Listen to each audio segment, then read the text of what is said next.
it's become oily. Wow, yummy, yummy. Oh.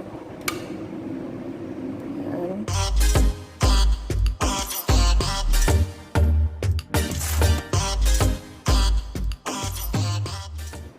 Good morning.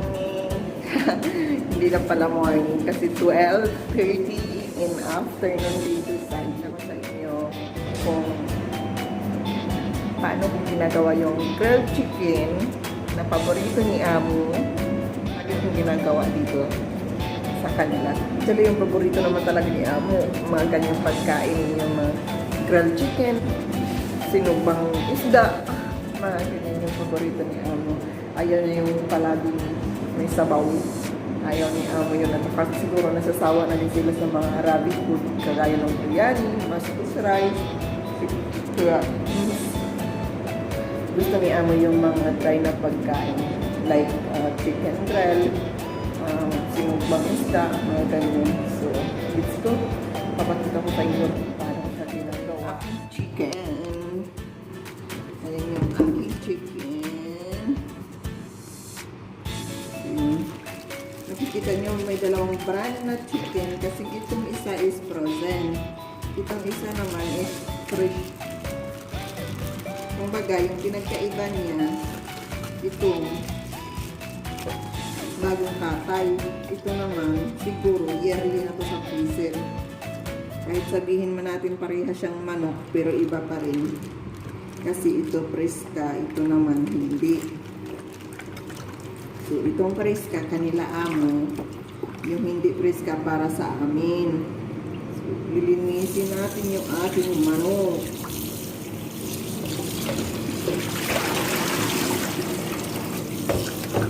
Cut ko lang po siya hati sa gitna.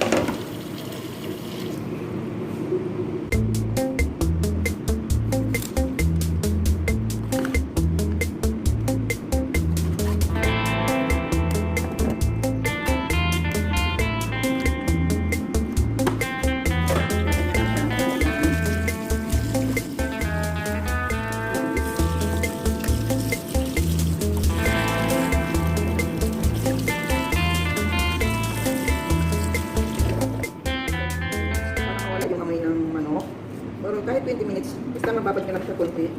Ayan.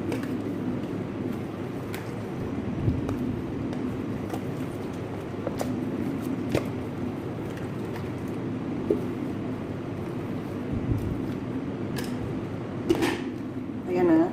So, ayan, ibabad muna natin siya. Binabad natin sa asin yung ating chicken. Mag-mix tayo na kanyang ingredients. Asin, pepper, control nyo na lang kung anong paano kayo. Basta huwag lang maalat. Konting chili powder, turmeric powder,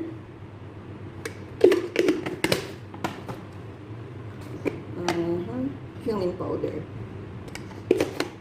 tapos coriander powder. Ito, tomato paste. Tomato paste.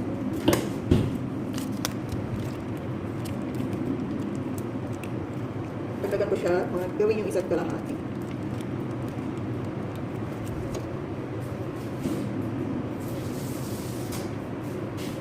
Then, lagyan natin siya ng tubig.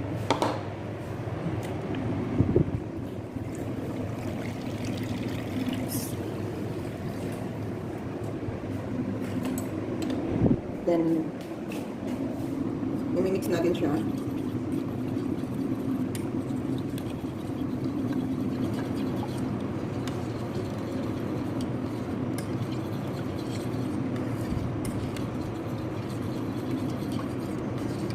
Ayan.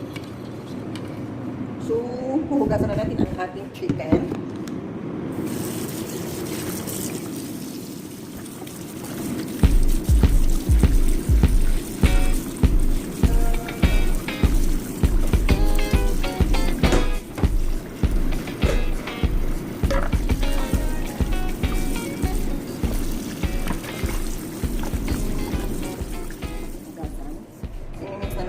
ating ingredients sa chicken.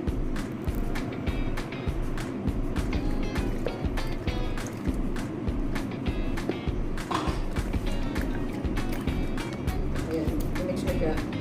Ayan.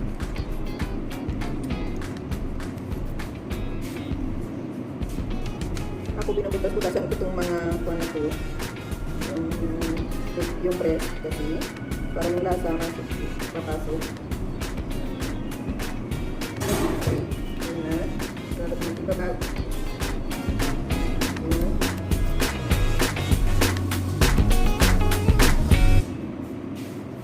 Lagay mo natin siya sa ref, mga 30 minutes or kung mayroon kayong oras, mga 1 hour para mas yung ma-absorb yung lasa.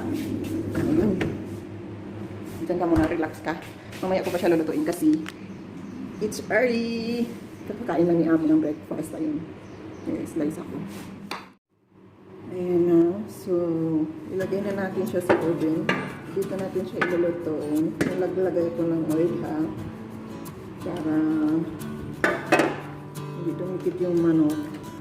So, ilalagay na natin siya pag ganito. Charan!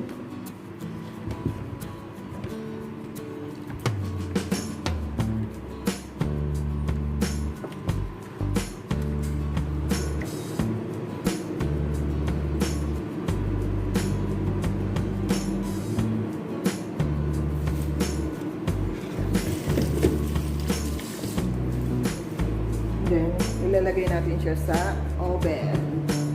Yung ilagay na natin sa oven. Yung oven, ilalagay niya lang siya yung 240 yung apoy. So, antay tayo after 1 hour. Ayan na, konti na lang. Become oily. And ready na ang ating chicken breast. Wow, yummy, yummy. Oh. Tignan natin siya. Wow.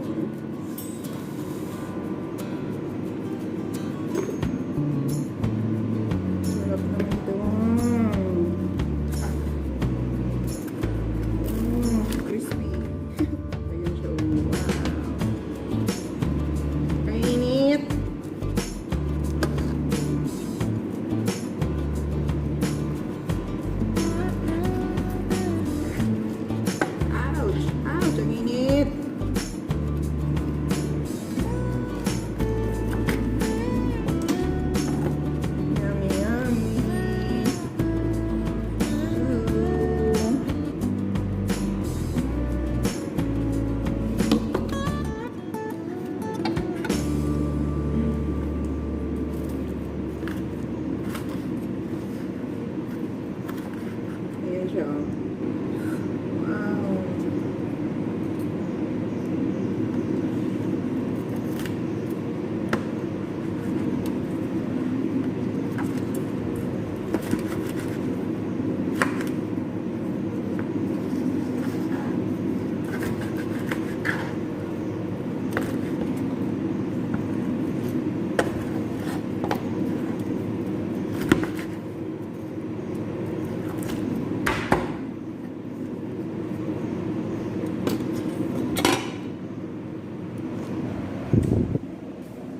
Na ang ating chicken grill. Natapos na ang ating chicken grill. Ayan na siya. Ito lang yung lunch nila amo. Tapos gumawa lang akong salad. Andun na sa loob. Tinapon ko na dun. So that's it guys. Ayun. Sana nagustuhan nyo itong video. Salamat. Bye. Keep for watching. Please subscribe my channel, like and comment. Bye.